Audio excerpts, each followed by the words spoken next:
সন্ধেবেলা স্ন্যাক্স হিসাবে গরম গরম পনিরের পকোড়া আমার রেসিপি মতো বানিয়ে দিন। দেখবেন বাড়িতে বানালে কিন্তু সবাই প্রশংসায় পঞ্চমুখ হবে। রেসিপিটি ভীষণ টেস্টি। বাড়িতে অতিথি এলে এভাবেই বানিয়ে দিতে পারেন। খুবই সহজ, খুবই চটজলদি বানানোও হয়ে যায়। নমস্কার বন্ধুরা, মাই সিম্পি লাইফস্টাইল ব্লগে স্বাগত জানাই। দেখে নিন আজকের মনোযোগ সহকারে রেসিপিটি, তাহলে বিকেলবেলা বা সন্ধ্যেবেলা স্ন্যাক্স হিসাবে আপনারা কিন্তু এইভাবে পনির পাকোড়া বানিয়ে নিতে পারেন আমার রেসিপি অনুসরণ করে।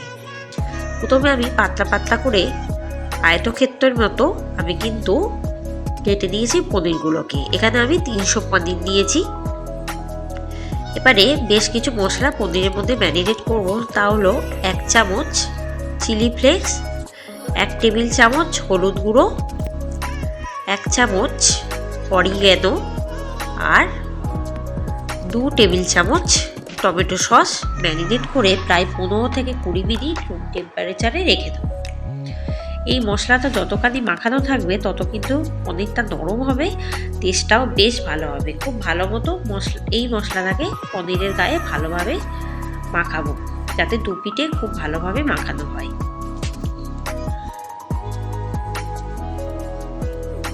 এরপর আমি কিছু মশলা পনিরের মধ্যে মাখাবো, সেটাই বেটে নেবো, সেটাই দেখাই। প্রথমে পরিমাণ মতো ধনেপাতা কুচি আর 11 কোয়া রসুন খোসা সমেত আর 4টে কাঁচা লঙ্কা আর 2 টেবিল চামচ মধু দিয়ে পেস্টটা বানিয়ে দেবো, কোনো রকম জল ব্যবহার না করে। বাটা হয়ে গেছে। এবার এই মশলাটা আমি কিন্তু মাখিয়ে নেবো খুব ভালোভাবে পনিরের গায়ে।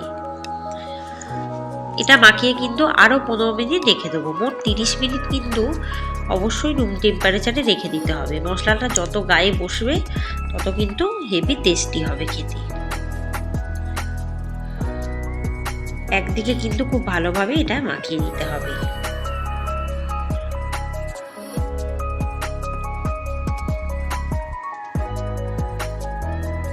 এবারে দিয়ে দেবো নুন ওপর থেকে 1/2 চামচ। এবারে ব্যাটারটা রেডি করব। প্রথমে একটা বাটি নিয়ে নিয়েছি, তার মধ্যে দিলাম 1 চামচ নুন, 2 টেবিল চামচ দিয়ে দেবো বেসন আর দিয়ে দেবো ময়দা 2 টেবিল চামচ, 1 টেবিল চামচ কর্নফ্লাওয়ার দিয়ে এটাকে ভালোভাবে মিশিয়ে নেব সমস্ত উপকরণগুলোকে। এবারে পরিমাণ মতো জল দিয়ে দিয়ে ঘন ঘনভাবে ব্যাটারটাকে গুলবো, যাতে খুব বেশি পাতলা না হয় আবার খুব বেশি ঘন না হয়। বেশ পরিমাণ মতো জল দিয়ে দিয়ে ঘন ঘনভাবে গুলবো, যাতে কোনো রকম ডেলা না পাকিয়ে থাকে। খুব ভালোভাবে এটাকে একটু সময় রেখে ফেটাতে হবে।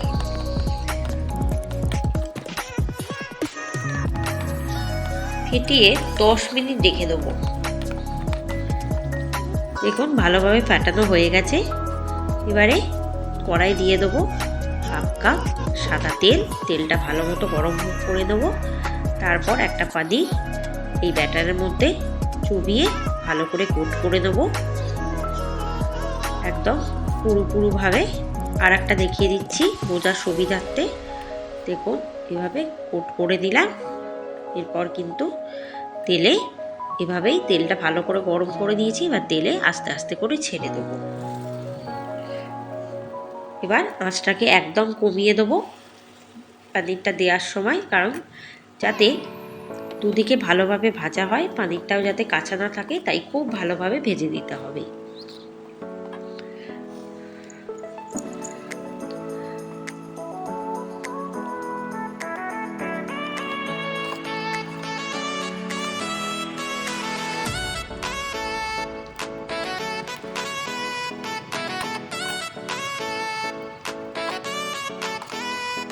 একটা একটা করে দিয়ে দেবো।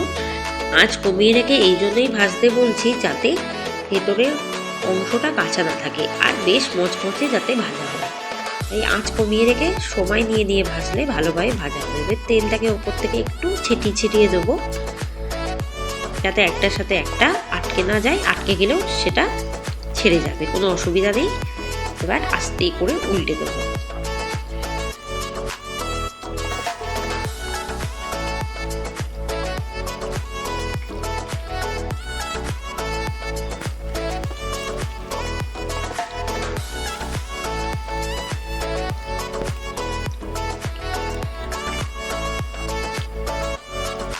যাতে দুদিকে খুব ভালোভাবে ভাজা হয়। দেখুন ভাজার সাথে সাথে কালারটাও বেশ চেঞ্জ হয়ে যাচ্ছে।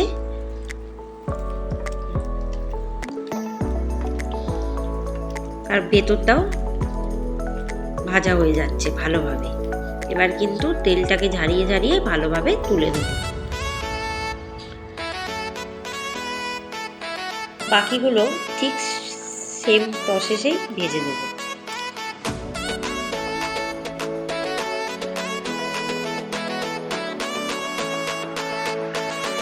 ওই তেলেই বাকি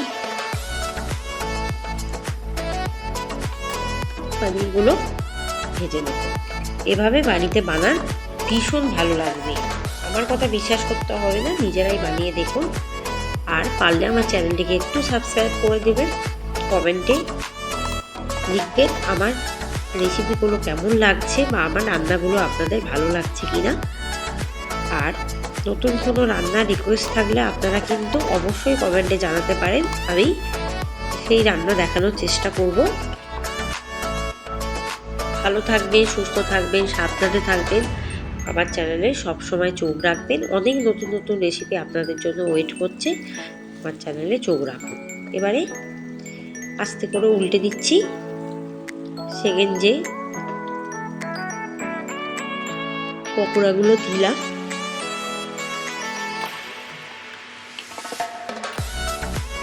খুব লাল লাল করে ভালোভাবে ভেজে নিলেই তৈরি হয়ে যাবে পনির পকোড়া। বেশ মুচমুচে হয় খেতে। দেখুন বেশ ভাজা হয়েই গেছে আমার। এবারে তুলে নিয়ে আমি কিন্তু একটু ওপর থেকে চিলি ফ্লেক্স ছড়িয়ে সার্ভ করব, তাহলে খেতে আরও টেস্টি হয়। এটা ঝাল ঝাল মিষ্টি মিষ্টি হয় পকোড়াটা, ভীষণ টেস্টি আর বেশ মচমচে। চায়ের সাথে আপনারা বানিয়ে খেতেই পারেন এভাবে। আর আমার সমস্ত রেসিপি দেখতে থাকুন। ধন্যবাদ।